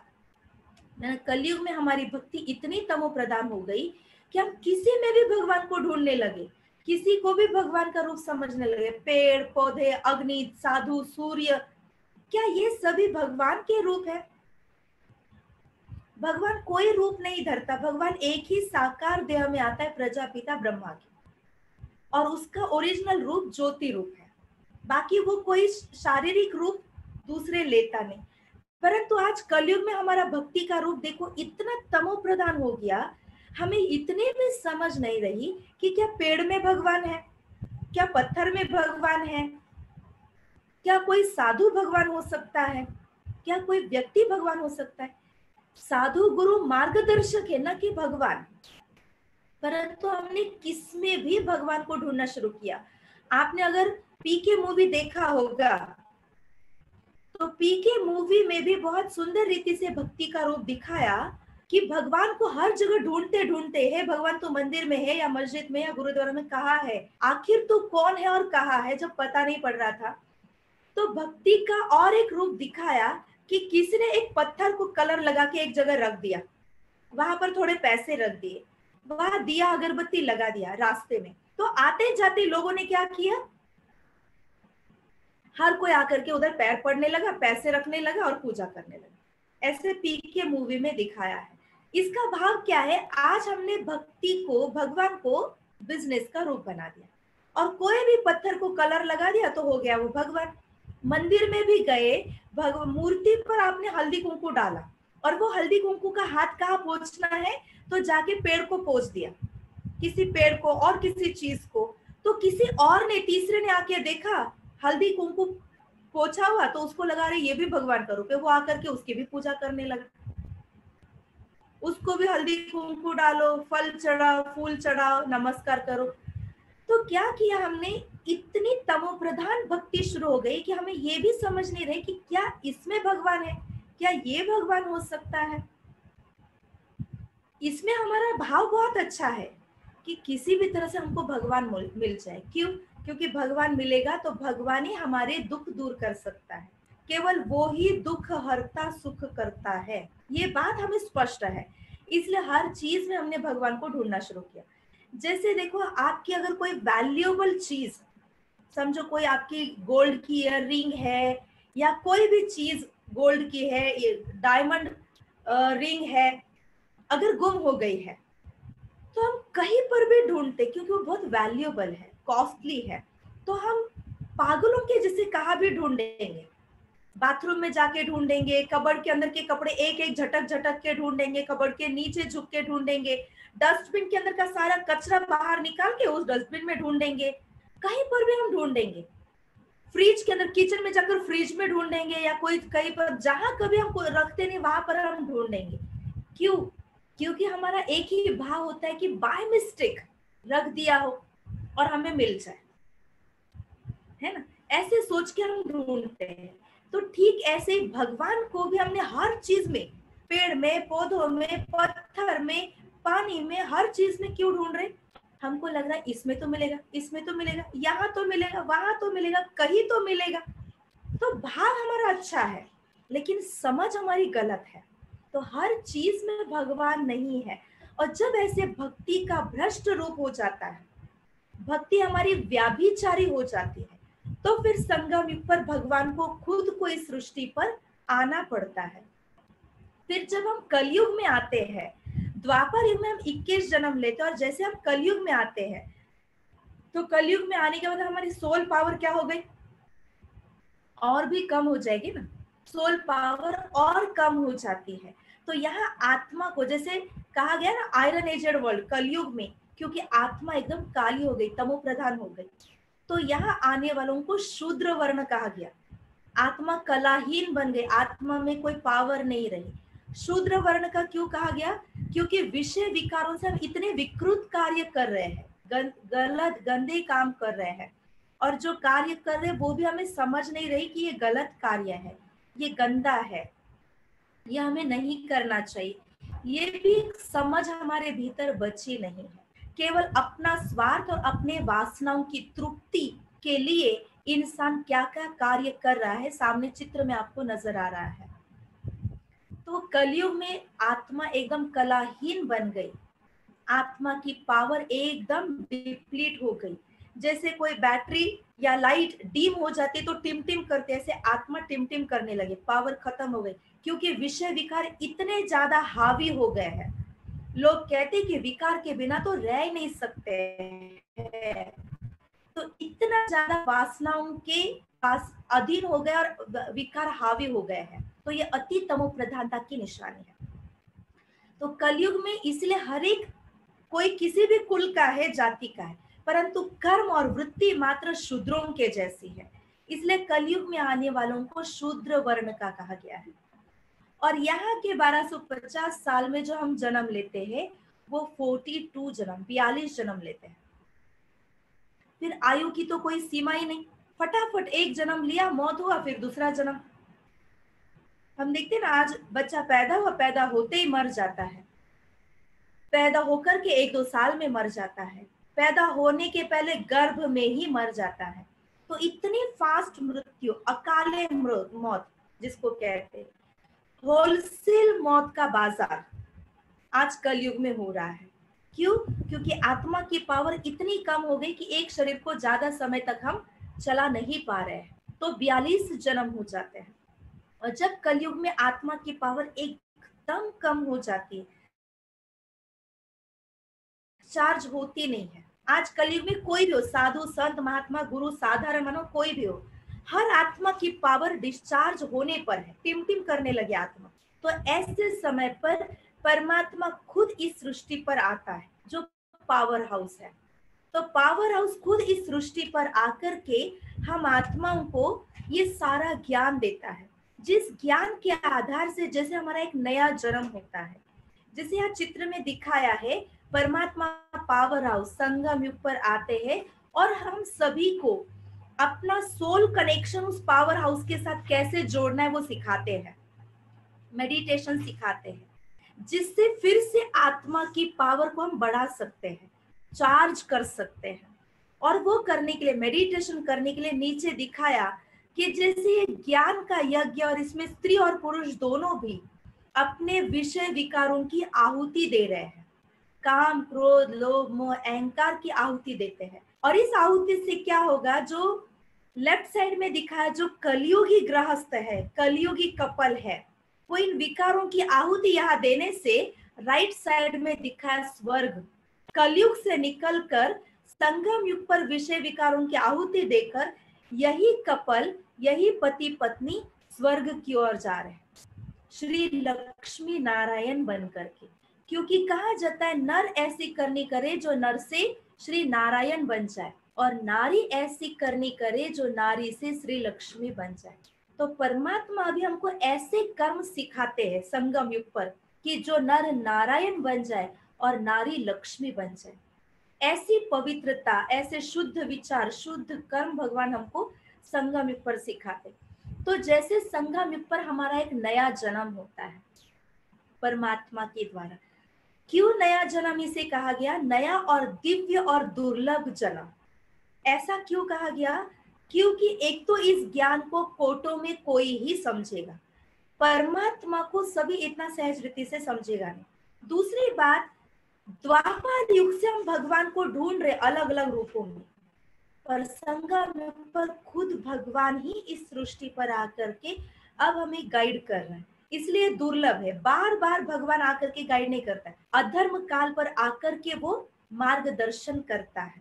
तो इसलिए ये जन्म दुर्लभ है, जो सभी को नहीं प्राप्त होता है, या जो सभी भगवान को सही मायने में पहचान कर, उससे जुड़कर, उसके मार्गदर्शन अनुसार अपने कर्म करेंगे, ऐसा नहीं है।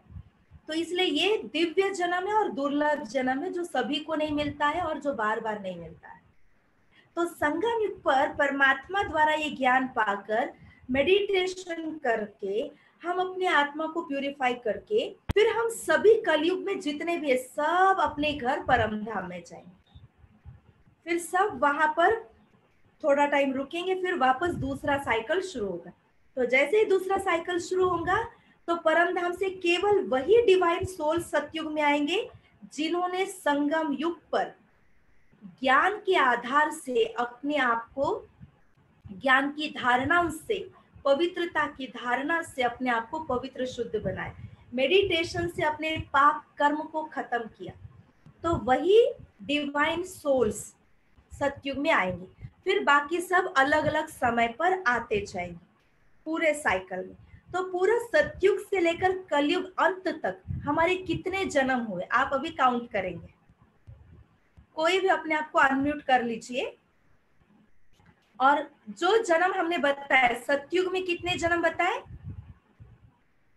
आप उंगलियों के इशारे से भी बता सकते हैं।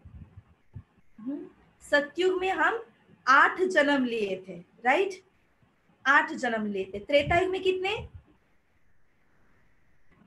10 प्लस, त्रेता युग में कितने जन्म बताए थे, राइट, एग्जैक्टली। पवार भाई बता रहे हैं, संजीव पवार जी, राइट बात बताया, 12 जन्म। त्रेता युग में 12 जन्म, सतयुग के 8 और त्रेता युग के 12, कितने हुए, काउंट कीजिए। कितने हुए, 20 हुए ना, हाँ 20 हो गए। द्वापर युग में कितने जन्म बताए, हाँ राइट, शाबाश पवार जी, राइट, 21 जन्म लिए। 21 और 22 कितने हुए, सॉरी 21 और 20 कितने हुए, सतयुग और त्रेता युग के 20 और द्वापर युग के 21, 21 और 20 कितने हुए, 41, राइट। और कलयुग में कितने जन्म बताए, 42 एंड 41 कितने हो गए, शाबाश 83।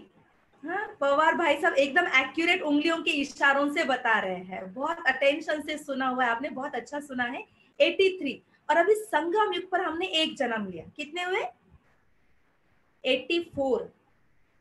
तो पूरे 5000 साल में हम 84 बर्थ लेते हैं, पर सभी के 84 बर्थ होते ऐसा नहीं है। जो सतयुग के शुरुआत से आए हैं तो उनके पूरे 84 बर्थ होंगे। फिर जो जहां से आया, कोई द्वापरिक से आया, कोई कलयुग में आया डायरेक्टली, धीरे धीरे अभी कलयुग में और पॉपुलेशन बढ़ ही रहा है, मतलब जो शुरू से है वो तो आगे आगे आगे आ ही रहे हैं, कॉस्ट्यूम बदल बदल के जन्म मृत्यु में आ ही रहे हैं, और ऊपर से भी सोल ऐड हो रहे हैं, तो पॉपुलेशन बढ़ रहा है। तो किसी के 60 होंगे, किसी के 65 होंगे, किसी के 80 होंगे, पर हमें पूरे 84 बर्थ लेना है, अर्थात सतयुग आदि से आना है, शुरू से आना है। तो उसके लिए संगम युग पर ये जो जन्म मिला है, परमात्मा द्वारा ज्ञान मिलना और हमें एक नया दृष्टिकोण प्राप्त होना, नए विचार मिलना, जीवन के अंदर नई धारणाओं को अपनाना हम शुरू करना, और जीवन को एक नए मार्ग पर चलाना, अर्थात नया जीवन मिलना, दिव्य दृष्टि प्राप्त होना।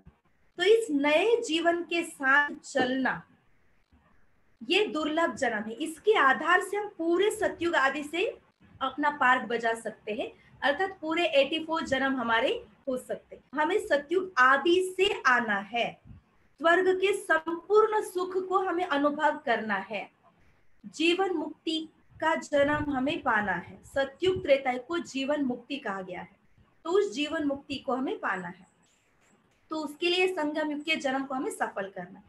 तो इस 5000 साल के साइकिल में हमने देखा कि पूरे हमने मनुष्य के ही जन्म लिए, है ना। सिर्फ सतयुग में हमारे अंदर डिविनिटी थी, इसलिए वहां देवता कहा गया। त्रेता युग में आए तो डिविनिटी गायब हो गई, खत्म हो गई, तो मनुष्य, द्वापर युग में डिविनिटी खत्म हो गई तो मनुष्य कहलाया। फिर कलयुग में आए तो और पावर डिप्लीट हो गए तो राक्षस कहलाने लगे। पर शरीर तो ह्यूमन शरीर ही है ना, मनुष्य का ही शरीर है सतयुग से लेकर कलयुग तक। तो पूरे 5000 साल में हमने मनुष्य का ही जन्म लिया। 84 जन्म सारे मनुष्य के ही होते हैं। परंतु आज तक आप सभी ने सुना होगा मनुष्य आत्मा 84 लाख योनियों में जाती है। ये चित्र ध्यान से देखिए, आपको समझ में आएगा कि आज तक हम सभी ने सुना है कि मनुष्य आत्मा 84 लाख योनियों में जाती है। मनुष्य जन्म एक ही बार लेती है। और अभी तो हमने सुना कि पूरे 84 जन्म में मनुष्य के ही जन्म लिए, मनुष्य का ही शरीर लिया। कहीं पर भी जानवर, कुत्ता, बिल्ली, बंदर का शरीर नहीं लिया, मनुष्य का ही लिया। क्योंकि प्रकृति का एक नियम है। आप देखिए नीचे एक डेड बॉडी दिख रहा है चित्र के अंदर, एक व्यक्ति की डेथ हुई है तो उसके मस्तक में से सोल निकला है। शरीर, मनुष्य शरीर को, मनुष्य कॉस्ट्यूम को छोड़ा है तो उसकी सोल डायरेक्टली सीधा मनुष्य के ही शरीर में गया है। बाकी जहां पर जीव जंतु, कुत्ता, बिल्ली, बंदर, शेर, मोर दिखा है वहां क्रॉस का चिन्ह किया हुआ है, तो वहां पर वो सोल नहीं गई। क्योंकि आत्मा एक बीज के प्रमाण है। आप लेफ्ट साइड में चित्र में देखिए खेती वाला दिखाया है। एक खेती करने वाला किसान जो है आम का बीज जमीन में डाल रहा है। तो जब आम का बीज जमीन में डालेंगे तो पेड़ आएगा, तो उस पेड़ को कौन सा फल लगेगा? आम ही लगेगा। कभी ऐसा हुआ आपने आम का बीज डाला और आपने पेड़ को खिलाया? किसी के पास ऐसे हुआ क्या आज तक? जो बीज डाला वही फल निकला ना, आम डाला तो आम का ही फल आया। जो बीज डालते वही फल आता है। ऐसा आज तक कभी नहीं हुआ कि बीज डाला एक और फल आया पेड़ को दूसरा ही। तो ठीक ऐसे आत्मा भी एक सीड है, आत्मा भी एक बीज है। वो पहले अगर मनुष्य योनि में है तो उसके अंदर मनुष्य के ही संस्कार है, तो वो मनुष्य का शरीर छोड़ेगा तो फिर से मनुष्य योनि में ही जाकर जन्म लेगा, कुत्ता, बिल्ली, बंदर योनि में नहीं जाएगा। अगर समझो हम योनियां बदलते थे, ध्यान से सुनना इस बात को, अगर हम योनि बदलते थे, मनुष्य का शरीर छूटने के बाद हम कुत्ता, बिल्ली, बंदर योनि में जाते थे, तो आज रोज कितनी मौत होती है ना? सुनामी आया 2 लाख मर गए, बाढ़ आ गई, फ्लड आ गया, इतने लाख मर गए। रोज न्यूज़पेपर में ऐसे समाचार सुनते हैं, इस वायरस के कारण इतने मर गए। तो ये जो मरे हैं वो सब कहाँ जाएंगे? कुत्ता, बिल्ली, बंदर में, राइट? तो फिर आज ज्यादा पॉपुलेशन हमें किसका दिखना चाहिए था? ज्यादा पॉपुलेशन किसका दिखना चाहिए था? इन एनिमल्स का ही दिखना चाहिए था ना, पर ज्यादा पॉपुलेशन किसका दिख रहा है? मनुष्यों का ही दिख रहा है ना। और धीरे धीरे तो ये एनिमल्स, पंछियां प्राय लोप हो रहे, वो तो दिखाई भी नहीं दे रहे, उनकी योनियां ही लोप होती हुई नजर आ रही है। अगर इतने लाखों के अंदाज में लोग रोज मर रहे हैं तो न्यूज़पेपर में रोज का रोज पॉपुलेशन बढ़ा हुआ संख्या नहीं आनी चाहिए। न्यूज़पेपर में आना चाहिए था कि आज 2 लाख मनुष्य योनि कम हो गई, 4 लाख कम हो गई और इन एनिमल्स की योनियों की संख्या बढ़ गई। ऐसा न्यूज़पेपर में न्यूज आना चाहिए ना, पर कभी ऐसा न्यूज आता है क्या? और इन न्यूज में क्या आता है? मनुष्यों की योनि बढ़ रही, मनुष्यों की संख्या बढ़ती जा रही है। तो ऐसा क्यों? और अगर हमें एक ही बार जन्म मिलता है, मनुष्य का जन्म, तो एक बार का जन्म जब 84 लाख योनियों में जाके हम सारे अपने कर्म का फल भोग करके फिर मनुष्य योनि में, एक ही बार मनुष्य जन्म मिलता है ना, तो इतने सारे योनियों में जाके कर्म का फल भोग के इस योनि में आए हैं, तो इस योनि में कितना सुख चाहिए था? मनुष्य योनि में स्वर्ग से भी बढ़कर सुख तो इसी योनि में चाहिए था। पर मनुष्य योनि में देखो सबसे ज्यादा इंसान दुखी है या नहीं है? कोई तो देखो अच्छे घरों में जन्म लिया है, कोई तो रास्ते पे जन्म लिया है, कोई अच्छे घरों में रह रहा है, कोई रास्ते पे रह रहा है, किसी को रहने के लिए घर नहीं, खाने के लिए खाना नहीं, पहनने के लिए कपड़ा नहीं। तो एक बार मनुष्य जन्म मिलकर के भी इतना दुर्गति वाला जन्म, इतना दुख और तकलीफ वाला जन्म कैसे हो सकता है? एक ही बार मिला तो कितना सुंदर जन्म होना चाहिए, और एक बार मिले हुए जन्म से भी इंसान इतना तंग आता है कि अपने आप को सुसाइड कर लेता है। आज हम देख रहे हैं ना, इंसान सुसाइड करता है, क्यों? परेशान हो गए।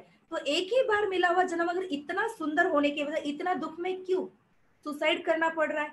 ऐसे ऐसे लोग जी रहे हैं। तो ऐसी बात नहीं है।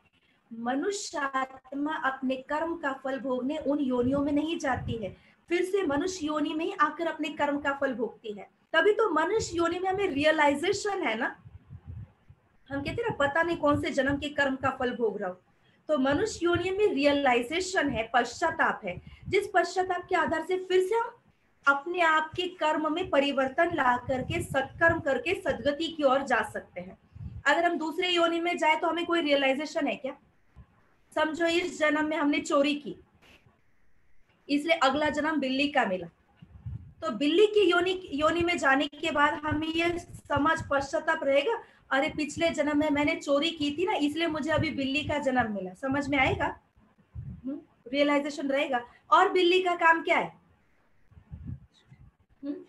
चोरी करके दूध पीना, है ना? तो क्या हमारे गलत संस्कारों को और पक्का करने के लिए और गलतियां करके बढ़ाने के लिए हम दूसरे योनि में जाएंगे क्या? दूसरे योनियों में नहीं जाते हैं। अगर हम दूसरे योनि में जाते थे, समझो आत्मा ये शरीर छोड़ा और दूसरे कुत्ता बिल्ली बंदर में गया, तो मनुष्य आत्मा में बुद्धि है, इंटेलेक्ट है, राइट? बाकी कोई भी एनिमल्स की सोल में इंटेलेक्ट नहीं है, इमोशंस है, उनके अंदर इमोशंस है, बट इंटेलेक्ट उनमें नहीं है, बुद्धि नहीं है। और मनुष्य आत्मा में बुद्धि है ना, है या नहीं? हमारे में बुद्धि है, तभी तो हम नए नए इन्वेंशंस करते हैं, नई नई टेक्नोलॉजीज निकालते हैं। अब अगर ये सोल, मनुष्य की सोल, इंटेलेक्चुअल सोल, ये शरीर छोड़ा मनुष्य का और कुत्ता या बिल्ली बंदर की योनि में अब जन्म लिया, तो वो बुद्धि लेकर गई ना, तो बुद्धि लेकर के गई है और ये एनिमल्स की योनि में गई। तो आज एनिमल्स भी तो टेक्नोलॉजी निकालते हुए दिखाई देते थे, कोई ना कोई इन्वेंशन करते थे। आज ऑफिसों में, कंपनियों में एनिमल्स भी कंप्यूटर पे काम करते हुए दिखाई देते थे कि नहीं? क्योंकि बुद्धि लेकर के गए ना।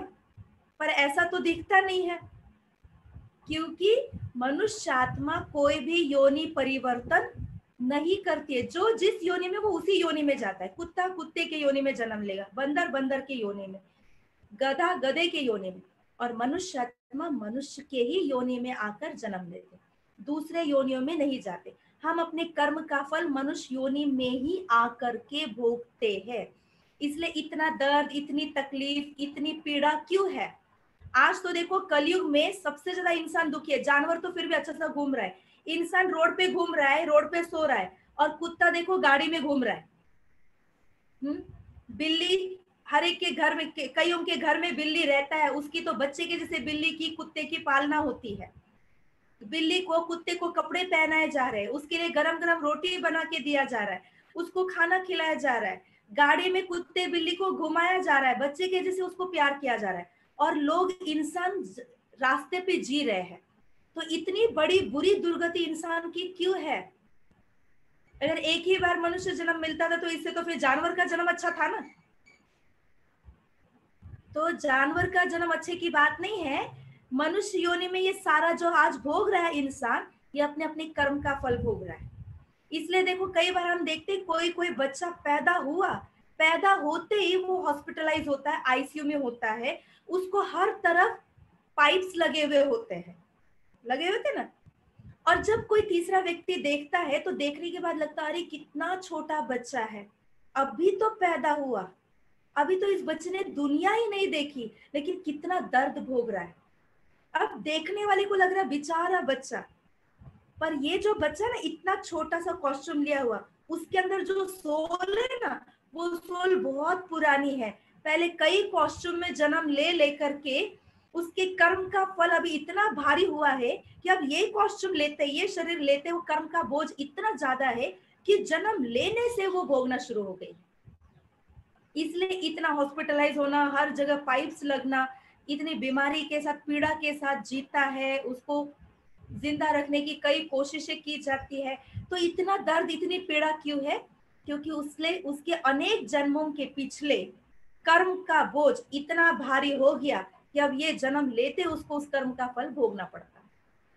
तो आज हम सभी जो भी हमारे सामने आ रहा है ये सब हमारे अपने अपने कर्म का फल है।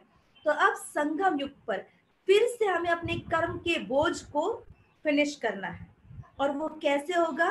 कर्म के अकाउंट को, सभी के साथ के हिसाब किताब को, कई जगह जिसके हम संपर्क में आते हैं उन सबके साथ हमारे कर्म का हिसाब बनाए। ऑफिस में है, स्कूल में है, कॉलेज में है, घर में है, फैमिली में, जिधर भी है, जिन जिनके साथ हम हैं वहां हमारा कर्मिक अकाउंट है, इसलिए हम वहां है। तो वहां पर हमें कुछ ऐसे गलत काम करके अपने अकाउंट को बढ़ाना नहीं है। अभी ये अकाउंट क्लोजिंग का टाइम है, संगम युग माना मार्च एंडिंग।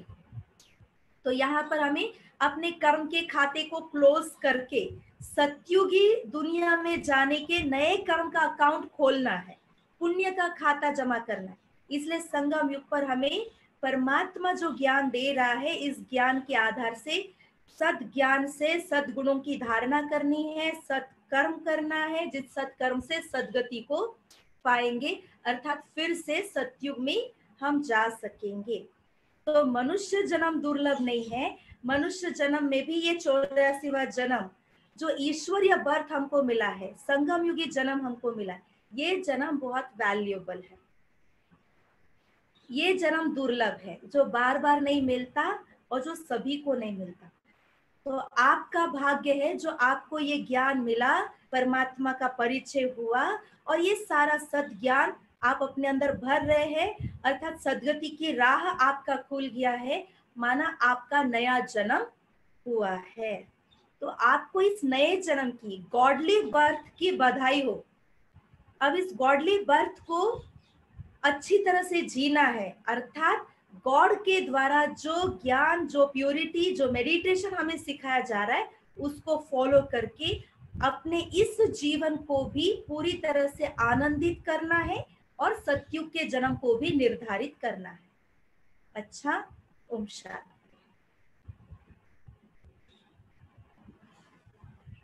अभी हम सभी मेडिटेशन करेंगे, सीधे बैठेंगे,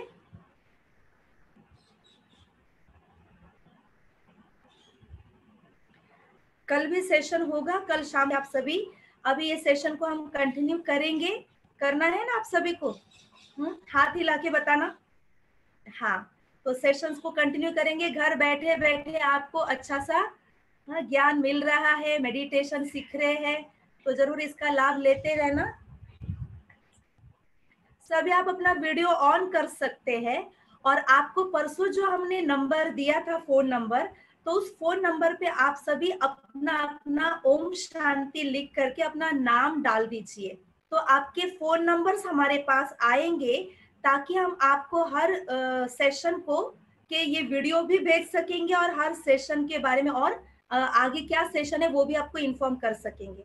तो परसों आपको जो फोन नंबर दिया था उस नंबर पे आप जो भी सुन रहे हैं, चाहे यूट्यूब पे जो लाइव सुन रहे हैं, तो वो सभी भी ओम शांति करके अपना नाम नीचे डाल देना, तो पूरा सेशन अंडरस्टैंड होना इजी होता है। इसलिए शुरू से जुड़ना जरूरी है, बीच में से जुड़ते हैं तो फिर आधा कट हो जाता है, फिर आगे के लिंक लगना मुश्किल होता है, इसलिए आप शुरू से जुड़ना। ठीक है, चलो 2 मिनट हम सभी मेडिटेशन करेंगे, सीधे बैठेंगे,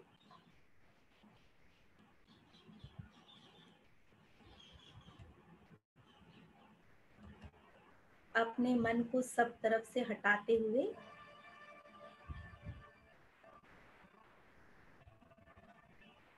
स्व पर लेके आइए। रिलैक्स होकर के बैठिए, कंफर्टेबल पोजीशन में बैठिए। आपके हाथ में कोई भी वस्तु है तो उसको आपके बाजू में रख के पूरी तरह से फ्री होकर के बैठिए और अपने ध्यान को अपने पैरों के पास ले जाइए और देखिए आत्मा की चेतना जो पूरे शरीर में फैली है, जिसके कारण शरीर में चेतना है, तो उस चेतना को समेट लीजिए। महसूस कीजिए पैरों से एक एनर्जी का फ्लो ऊपर की ओर आ रहा है। पैर की उंगलियों से ये एनर्जी ऊपर घुटने की ओर आई है, घुटनों से पेट की ओर आया है। आपके पैर पूरे ढीले हो चुके हैं। एनर्जी का फ्लो पेट से ये चेतना ऊपर की ओर बढ़ रही है, हार्ट तक आई है। हार्ट से अब इस चेतना को समेटते हुए ये सफेद प्रकाश की एनर्जी ऊपर आपके गर्दन से चेहरे में आ गई है और चेहरे से मस्तक के बीच अपने फोरहेड में एकत्रित होता हुआ देखिए। सारी चेतना को समेट लिया है तो शरीर पूरी तरह से एकदम ढीला हो चुका है, जड़ हो चुका है, क्योंकि चेतना मस्तक के बीच आ गई है और मस्तक के बीच देखिए स्वयं को चमकती हुई दिव्य ज्योति। जैसे आपके सामने वीडियो लगा हुआ है, ऐसे स्वयं को विजुलाइज कीजिए। मैं एक शाइनिंग स्टार। अब इस शरीर से भी डिटैच होती हूँ। शरीर रूपी कॉस्ट्यूम को यहाँ ही छोड़कर अब मैं आत्मा आकाश की ओर उड़ान लेती हूँ। बादलों के बीच में सूर्य चांद सितारों के बीच से गुजरते हुए पूरे आकाश में भ्रमण करती हुई मैं आत्मा जगमगाती ज्योति ऊपर ऊपर जाते जाते बहुत स्पष्ट रूप से विजुलाइज कीजिए। सारे तारा मंडल को देखते हुए मैं अपनी ये यात्रा कर रही हूँ और अब इस तारा मंडल से आकाश मार्ग से गुजरते हुए मैं चैतन्य ज्योति प्रकाश का सितारा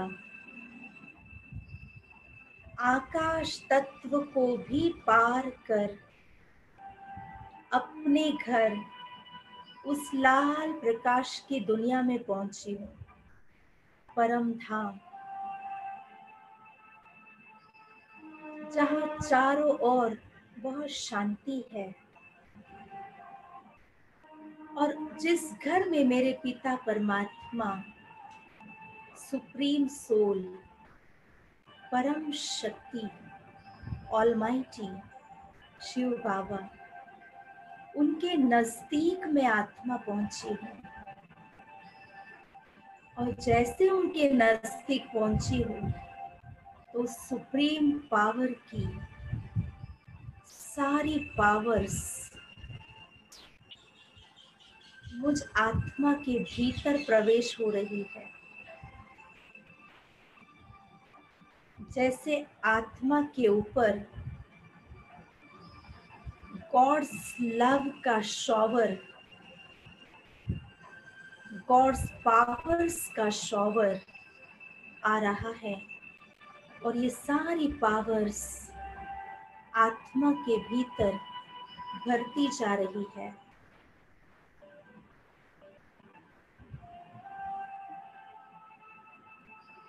और मैं आत्मा अपने आप में बहुत पावरफुल,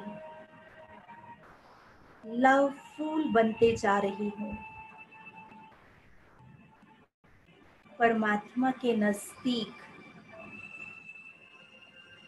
उस ocean of peace, ocean of love के नजदीक मुझ आत्मा को कितना ना आनंद आ रहा है। अपने घर में, अपने पिता के पास, सर्वोच्च पिता के पास, अपने सच्चे पिता के पास मैं आत्मा बैठी हूँ और उनकी सारी शक्तियों को अपने में भरते भरते मैं स्वयं में चार्ज, पावरफुल, चमकती हुई दिव्य ज्योति अनुभव कर रही हूँ।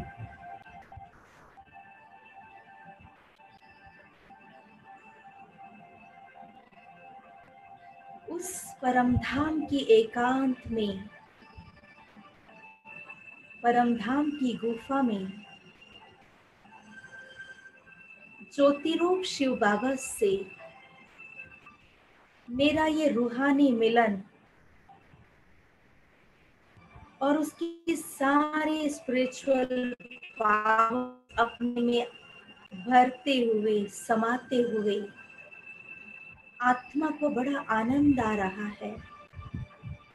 और मैं आत्मा परमात्मा की सारी पावर्स को अपने में भरकर फिर से अपना पार्ट बजाने के लिए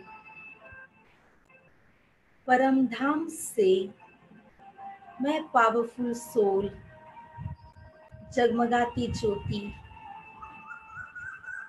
शक्तिशाली, ब्राइट लाइट, प्रकाश का सितारा परमधाम से फिर से आकाश मार्ग से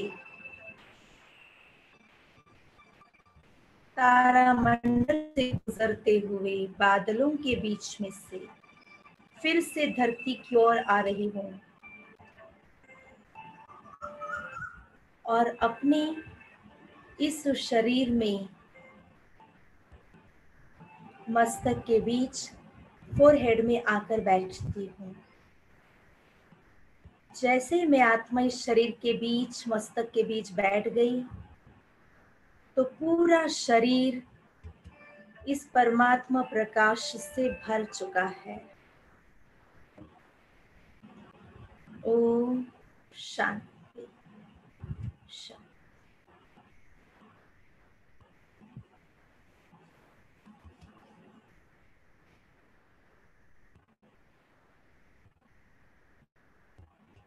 ओम शांति। आप सभी जरूर आज अपने अपने फोन नंबर से हमने दिए हुए अपना नाम और कहाँ से आप हैं वो भेज देना।